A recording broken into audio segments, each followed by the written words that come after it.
Hi students, welcome back to our channel achieve excellence in commerce by Mansi Javeri. So आज हम journal में illustration number 4 start करने वाले हैं। Pass journal entries for the following transaction of Gokul traders. So यहाँ पे हमने लिख लिया है journal entries in the books of Gokul traders 2014 April 1। So यहाँ पे हम लिख लेंगे 2014 अप्रैल 1। Brought cash ₹10,000। कैश हमारी असेट है, सो कैश आएगी। So cash account debit 10,000। Stock of ₹10,000। Stock भी एसेट है हमारी, स्टॉक आएगा। Stock account also debit ₹10,000। Furniture of ₹5,000। So furniture भी हमारी असेट है, सो फर्नीचर अकाउंट डेबिट 5,000। सो ये सब आपने लाया है एंड कमेंस बिजनेस, और आपने बिजनेस शुरू किया है। सो ये सब कुछ कौन लेके आएगा? ओनर। ओनर जो कुछ भी लेके आएगा उसे हम क्या बोलेंगे? Capital. So to capital account. Total कर लेंगे, कितना हो जाएगा? 25,000। क्लियर? चलिए, सो बीइंग लिख लेंगे। Being cash of ₹10,000। Stock of ₹10,000।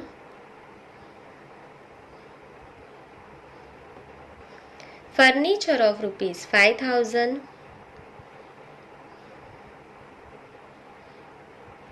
Brought and commence business.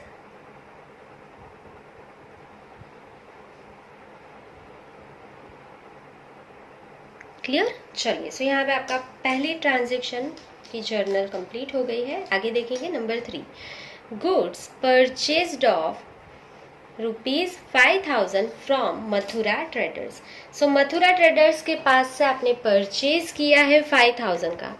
तो परचेज करोगे गुड्स का तो क्या? परचेज अकाउंट डेबिट हो जाएगा। Stock comes in, so purchase account debit to. कौन सा ट्रांजेक्शन है? कैश या क्रेडिट? तो आपने मथुरा ट्रेडर्स के पास परचेज किया है, कैश वर्ड यूज नहीं हुआ है, ये क्रेडिट ट्रांजेक्शन है। So who is the giver? Mathura traders. So to Mathura traders account. चलिए, कितने अमाउंट का परचेज किया है? 5,000। Being goods of rupees 5,000 purchased from Mathura traders.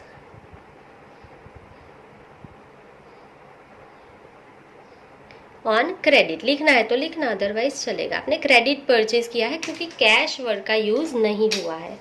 Clear? चलिए नेक्स्ट आगे देखेंगे number 4। Goods sold for cash ₹4,000। आपने सेल किया है, सेल करोगे तो कैश आएगी ना, कैश ट्रांजेक्शन है। सो कैश आएगी, cash comes in, so cash account debit to sales account. आपने सेल किया है, सो टू सेल्स अकाउंट। कितनी अमाउंट का किया है? 4,000। Being goods of rupees 4,000 is sold on cash. Cash में आपने सेल कर दिया 4,000 का। क्लियर? चलिए next number 6। Goods purchased from Rishikesh of ₹8,000 and paid half amount in cash. चलिए, आपने यहाँ पे परचेज किया है और हाफ अमाउंट ही पे किया है। ऋषिकेश को आपने सिर्फ और सिर्फ हाफ अमाउंट ही पे किया। तो सबसे पहले परचेज किया है तो परचेज अकाउंट डेबिट गुड्स आएगा ना। सो परचेज अकाउंट डेबिट। आपने कितनी अमाउंट का परचेज किया? 8,000 का। 8,000। क्लियर? यहाँ पे मैंने 8 लिख दिया था। चलिए, सो परचेज अकाउंट डेबिट। आपने हाफ अमाउंट कैश में पे कर दिया तो कैश जाएगी, सो टू कैश अकाउंट। 8,000 का हाफ अमाउंट आपने पे कर दिया, मतलब 4,000 पे कर दिया। तो 4,000 पे करना बाकी है किसको? ऋषिकेश को। तो ये कैश ट्रांजेक्शन भी है, क्रेडिट ट्रांजेक्शन भी है, दोनों ट्रांजेक्शन है। तो यहाँ पे कैश भी आएगी एंट्री और ऋषिकेश की भी एंट्री आएगी। तो ऋषिकेश अकाउंट क्रेडिट हो जाएगा। उसको कितना पे करना बाकी है? 4,000। आपने 4,000 दे दिया, 4,000 पे करना बाकी है। क्लियर? चलिए, सो लिख लेंगे being goods of rupees 8,000 is purchased and half amount is paid. In cash. Half amount आपने पे किया तो हाफ अमाउंट पे करना बाकी है। सो ये क्रेडिट भी है और कैश ट्रांजेक्शन भी है। चलिए next, number 7, goods of ₹1600 return to Mathura traders. यहाँ पे देखो मथुरा ट्रेडर्स के पास से आपने परचेज किया था, वो गुड्स जो है आपने रिटर्न कर दिया 1600 का। तो परचेज किया था उसको रिटर्न कर दिया, तो परचेज रिटर्न गुड्स जाएगा ना, तो क्रेडिट होगा। Who is the receiver of goods? Mathura traders. ये आपके पास से गुड्स ले लेगा, कौन से डेट को? 7। So Mathura traders account debit to, आपने क्या किया, जो परचेज किया था उसको रिटर्न कर दिया तो गुड्स जाएगा, तो टू परचेज रिटर्न अकाउंट। कितनी अमाउंट का रिटर्न कर दिया? 1600। तो यहाँ पे लिख लेंगे amount 1600 being goods of rupees 1600 is return to Mathura traders.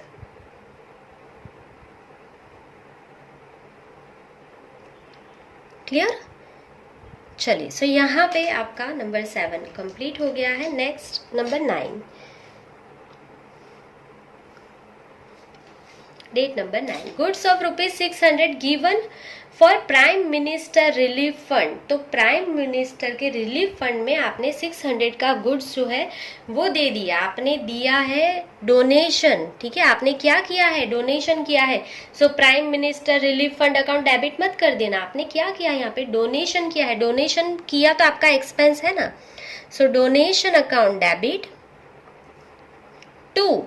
अगर कैश दिया होता तो कैश लिखते, आपने 600 का गुड्स दिया है। अगर गुड्स जाएगा किसी भी रीजन से सेल के अलावा तो आपका स्टॉक कम होगा, तो आप क्या लिखोगे? To purchase account. लर्न कर लेना, ठीक है। गुड्स जो है वो आप सेल नहीं करते हो फिर भी जाएगा, जैसे आप डोनेशन दोगे, ओनर पर्सनल यूज के लिए लेके जाएगा, या goods is destroy in fire, goods is destroy by accident, कुछ भी हुआ तो परचेज अकाउंट ही क्रेडिट होगा, क्योंकि आपका जो गुड्स है स्टॉक वो कम होगा। क्लियर?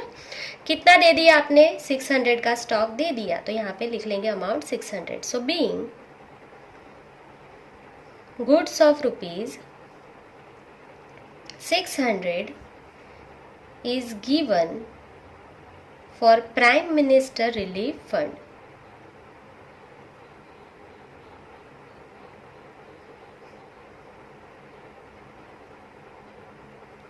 क्लियर? चलिए, सो नेक्स्ट पेज पे जाएंगे। इतना आप स्क्रीनशॉट लेके इतना लिख सकते हो। चलिए, अभी हम नेक्स्ट पेज पे जाएंगे। Number 10, electronic weight machine purchased for ₹450। अभी यहाँ पे देखो, आप इलेक्ट्रॉनिक वेट मशीन परचेज करते हो या वेट जो है वो परचेज करते हो, तो ये सारी चीज़ें जो होती है ना वेट करने के लिए, तो ये सारी चीज़ें को आप अलग अकाउंट्स नहीं प्रिपेयर करते हो, इसे हम एक ही अकाउंट में लिखते हैं, वो होता है डेड स्टॉक अकाउंट। इसे हम क्या बोलते हैं अकाउंट्स की टर्म में? डेड स्टॉक अकाउंट बोलते हैं। तो अगर आपने यहाँ पे electronic weight machine account debit कर दिया तो ये गलत हो जाएगा, अच्छे से देख लेना।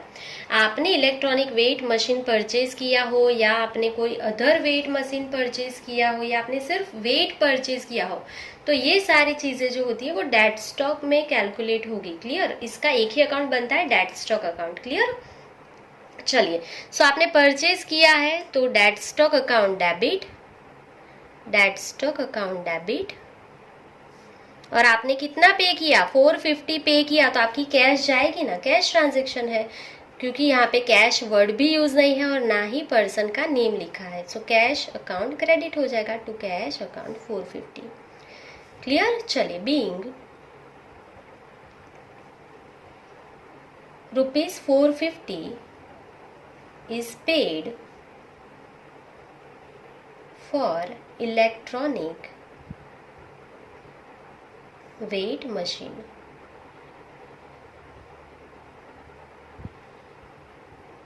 या तो आप लिख सकते हो electronic weight machine is purchased for ₹450।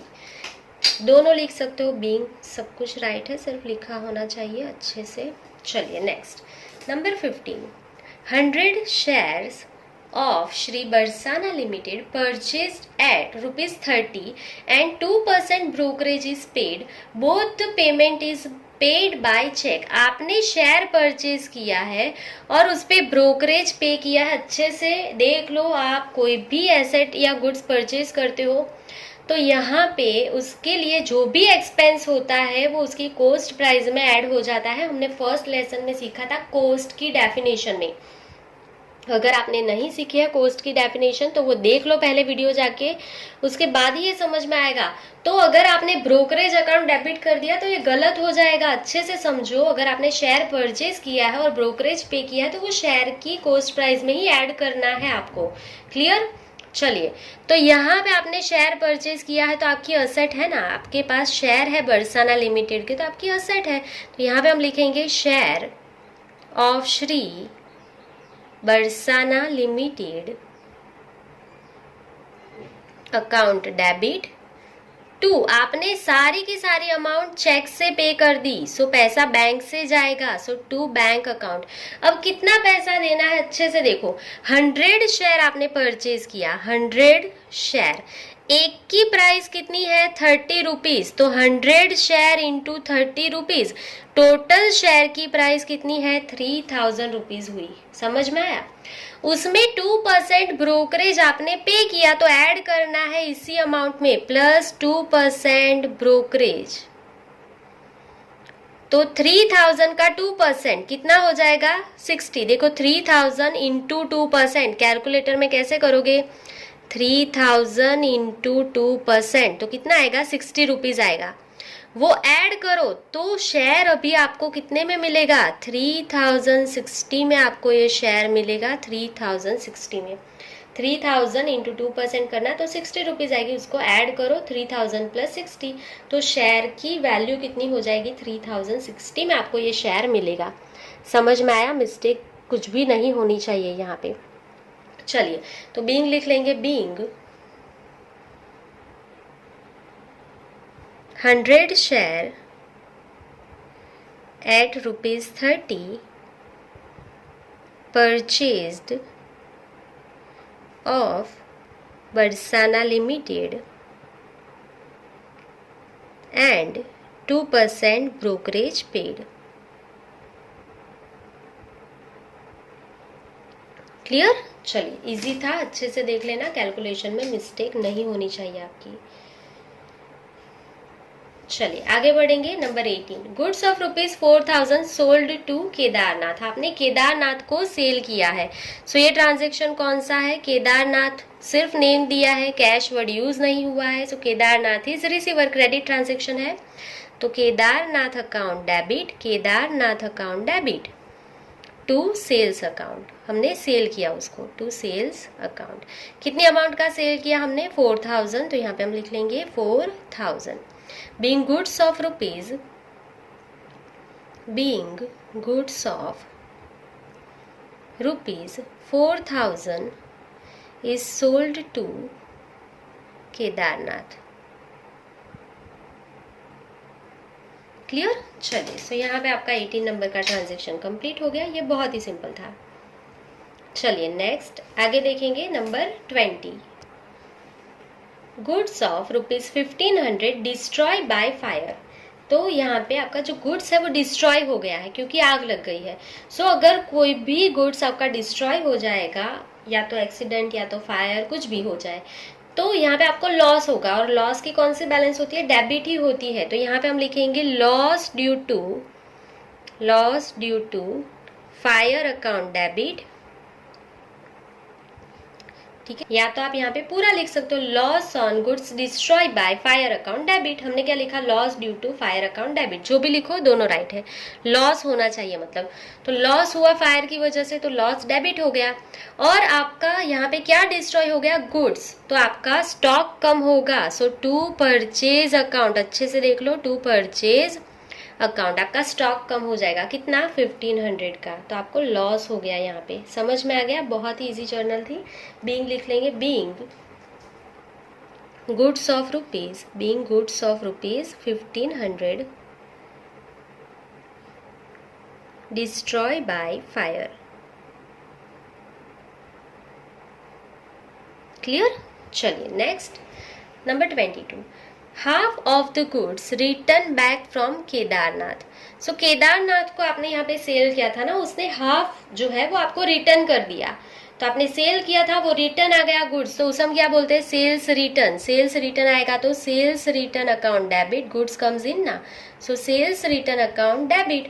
आपने सेल किया था 4000, उसने हाफ रिटर्न कर दिया, मतलब डिवाइड बाय 2, उसने 2000 का आपको रिटर्न कर दिया। इजी था। किसने रिटर्न किया, केदारनाथ ने, सो केदारनाथ इज गिवर, तो जो गिवर है वो क्रेडिट होता है। सो टू केदारनाथ अकाउंट, कितनी amount, 2000। So being goods of rupees, being goods of rupees 2000 is return by Kedarnath.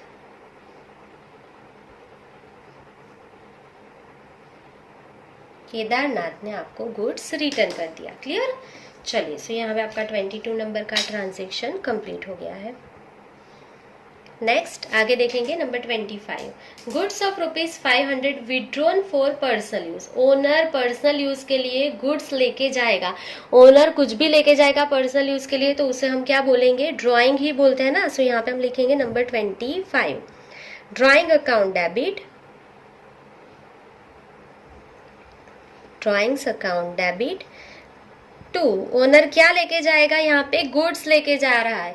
अगर वो कैश लेके जाएगा तो हम यहाँ पे कैश अकाउंट लिखते हैं, पर वो गुड्स लेके जाएगा तो हम क्या लिखेंगे, to purchase account, to purchase account. कितनी अमाउंट का लेके जा रहा है वो, 500, तो यहाँ पे हम लिख लेंगे 500। Clear. Being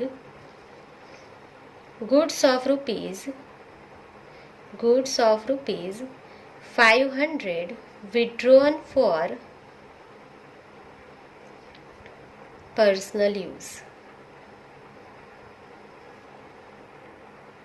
clear.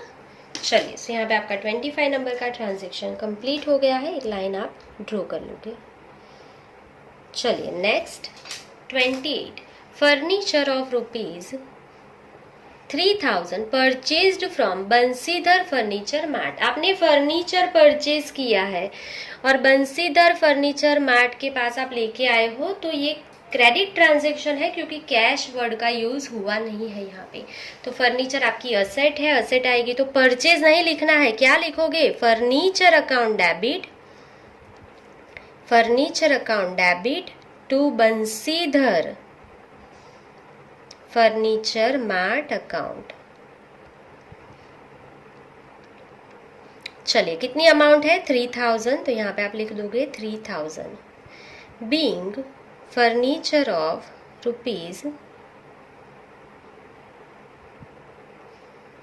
₹3000 is purchased from Bansidhar furniture mart account.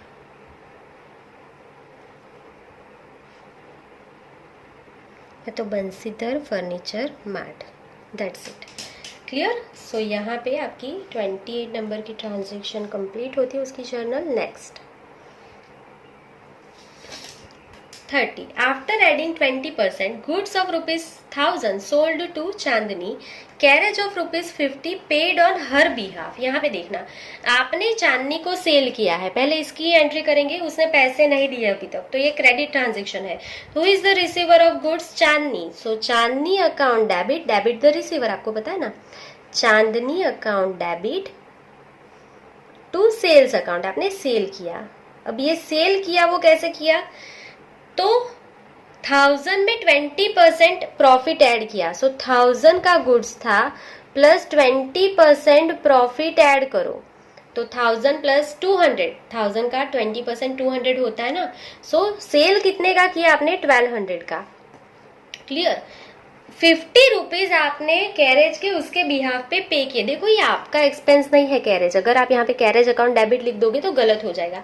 ये कैरेज का एक्सपेंस किसका है, चांदनी का है, तो आपने पे किया तो कैश जाएगी, तो टू कैश अकाउंट आपने 50 रुपीज पे किए, पर ये एक्सपेंस आपका नहीं है, आप तो ये पैसा चांदनी के पास से ले लोगे। तो 1200 प्लस 50, चांदनी के पास कितना ले लोगे, 1250। अगर आपने कैरेज अकाउंट डेबिट लिखा तो वो गलत हो जाएगा, क्योंकि ये हमारा एक्सपेंस नहीं है, ये चांदनी का है, हमने सिर्फ अभी पे किया है, फिर बाद में उसके पास ले लेंगे 50 rupees.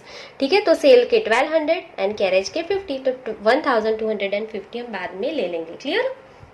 So now being goods of rupees 1200 is sold to, मैं डायरेक्टली लिख रही हूँ, 1200 is sold to चांदनी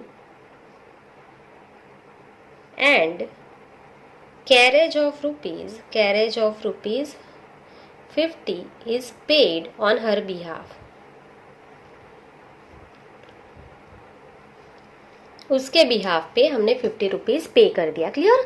चलिए, सो यहाँ पे मैं वीडियो स्टॉप कर रही हूँ और आगे का प्रीवियस जो पेज है उसका मैं टोटल कर लूँगी कैलसी में, और ये भी मैं कर लूँगी, और मैं फिर वीडियो को प्ले करती हूँ।